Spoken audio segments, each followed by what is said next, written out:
Welcome back po dito sa Chef Ron Bilaro YouTube channel mga kaibigan. Today, ang i-share ko po sa inyo is low carb. Isa po sa mga nag-request sa akin gumawa daw po ako ng low carb na cooking video. So ito po, ang nakikita nyo po ngayon ay maninipis na hiwa po ng pork belly. Ito po yung mga 1 kilo lang. Hiugasan ko lang po sandali, patutuyuin at ito po ilalagyan natin ng pampalasa. Pagkatapos po ng 1/4 cup na toyo, lalagyan po natin ng 1/4 cup na ketchup. Tapos po, 2 tablespoons po ng brown sugar. Maglalagay din po tayo.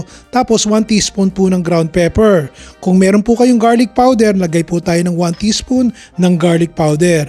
At ang panghuli po ay lalagyan natin ng lemon juice. Haluin po muna natin yan. Imamarinate po natin yan siguro ng 1-2 oras. Kung nag-i-enjoy po kayo sa mga isineshare ko mga kaibigan, pwede po bang pakitulungan nyo ako to grow my YouTube channel by subscribing to it. Maraming salamat po. Konting mantika lang po ang gagamitin natin at gumagamit naman po ako ng non-stick na kawali. Iprito na po natin. Kung meron po kayong air fryer, siguro po mas mabuti kung i-air fry nyo itong ating baboy kesa iprito para less mantika.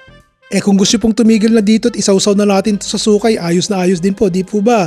Ngayon po, hihiwain natin yan. Ang gagamitin ko po yung gunting at guguntingin natin to ng maliliit na mga bite-sized pieces pagkatapos po ilalahukan natin ng ibang gulay. Kung ready na po kayong kumain, tsaka po natin pagsamasamahin ng gulay. Umpisahan po natin sa pipino. Tinanggal ko lang po yung balat at saka po yung buto ng pipino at hiniwa ko ng maliliit. Ganon din po ang kamatis. 2 malalaking kamatis to. Tsaka po natin isama itong ating hiniwa-hiwang pork belly. Tapos po maglalagay tayo ng maraming sibuyas. Ang susunod po yung red bell pepper. Kung walang red bell pepper, pwede pong labuyo. Tapos po yung green onion. Maglalagay po tayo ng konting asin at saka konting paminta. Ang panghuli po is more lemon juice.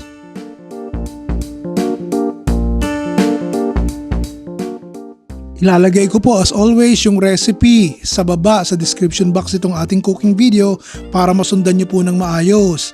Hindi naman po katabaan yung ating pork belly na ginamit.